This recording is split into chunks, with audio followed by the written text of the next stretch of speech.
everybody, today I'm going to be reviewing the Dita underbust corset made by Corset Connection, which you can also find on Versatile Corsets. So here is the front, the side, the back, and the other side. The center front is 12 inches and from the underbust down to about the lap area is about 9 inches. So I would say that this corset is appropriate for average to longer torsos. It is actually a very similar pattern to the Snapdragon underbust corset that I had reviewed about a month ago. However, you can see that this is much more appropriate for longer torsos such as mine. I find that this is much more flattering on my torso and I feel that I have more control over my torso. This is a size smaller than the Snapdragon underbust though. This is a size 24 whereas the Snapdragon was a 26. So you can see the curve of the corset a little bit better in this one.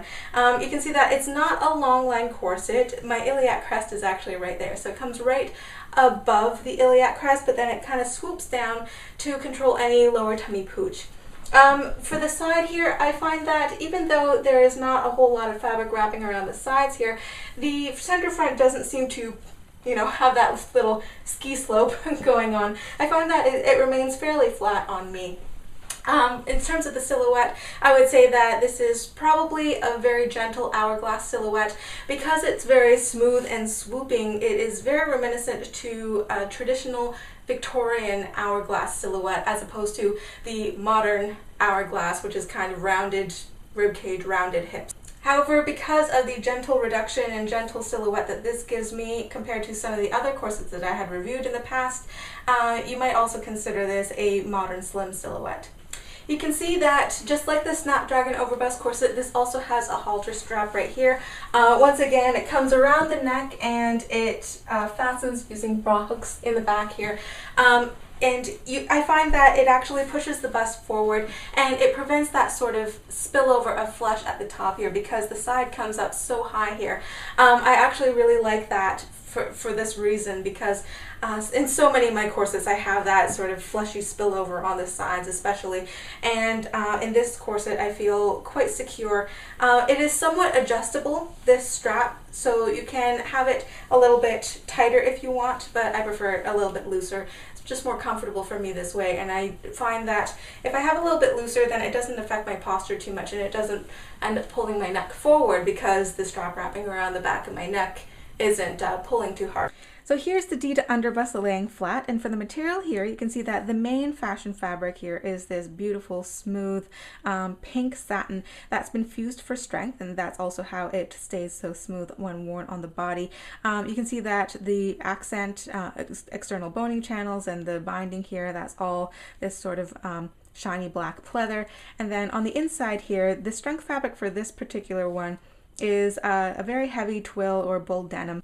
Like I said with my last review, I had asked the owner of Corset Connection about this and why some of them are lined in herringbone couture and why some others are lined in bull denim or twill like this, and she said when they're making samples then they will tend to use a less expensive strength fabric. However, if you are ordering a corset from them, if you are commissioning a piece from them, then they will use the herringbone couture. So that's why some of these samples that were simply made for display or a one-time modeling gig or whatnot will have twill.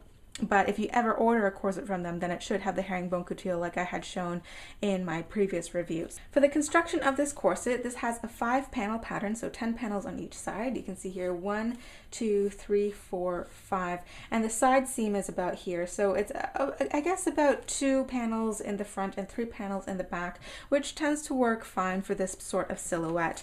For the actual assembly of this, like with all their other corsets that I had showed before, it's doubled, or actually with external boning channels, triple stitched on the seams here, top stitched between the panels, which is quite secure, and then the external boning channels are laid down on top of that.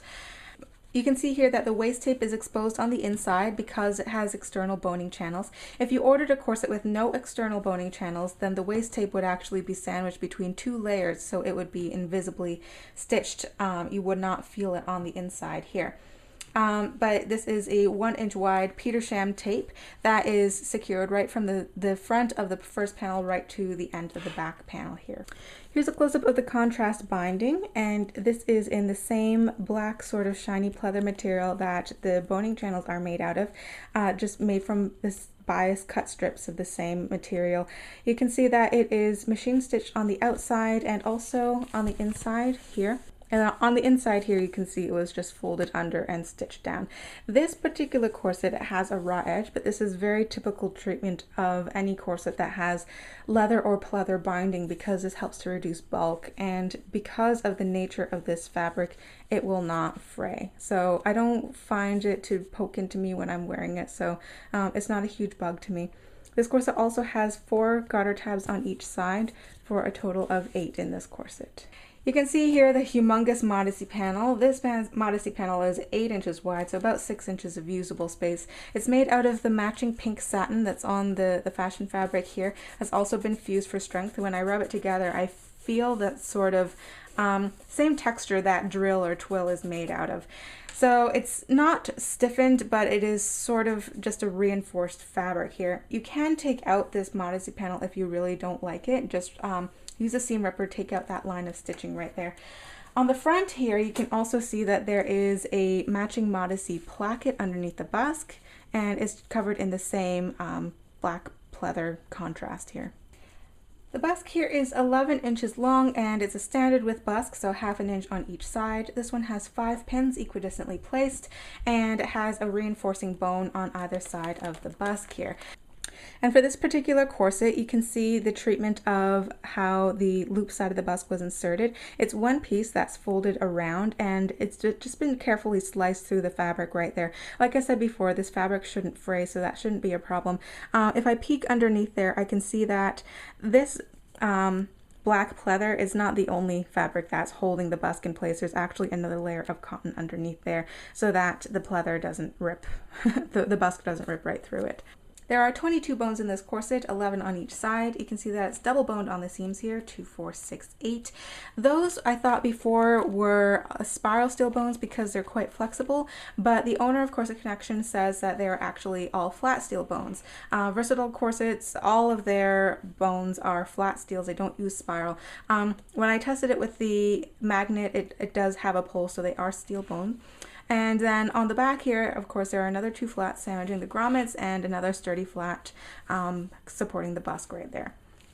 The halter straps here are covered in the same contrast black shiny material here, and I find that it's quite comfortable around my neck. It's adjustable with using these sort of bra hooks right there. So if you have a longer torso or a shorter torso, you should be able to adjust it, or if you're really short, you could probably just cut it back. That's not too difficult.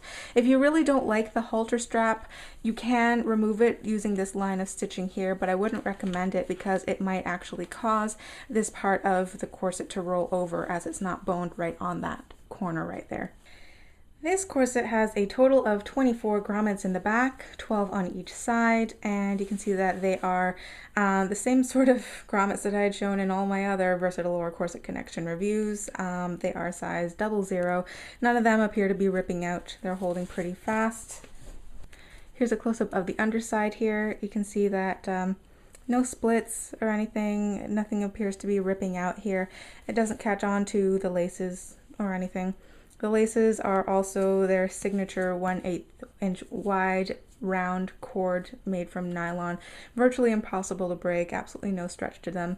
They are a little bit slippery though, but you can always switch them out because the laces are probably the cheapest part of the corset. The price of the Dita underbust on the Corset Connection website and on Versatile Corsets is $358 US. So this concludes the review of the Dita underbust corset made by Corset Connection and Versatile Corsets. I hope you found this review informative, and if you did like it, then please remember to click that like button because it helps support the channel. And if you have any comments about this corset or about Corset Connection in general, please feel free to leave them down below and I'd be happy to get back to you. And I'll see you all in the next video. Bye!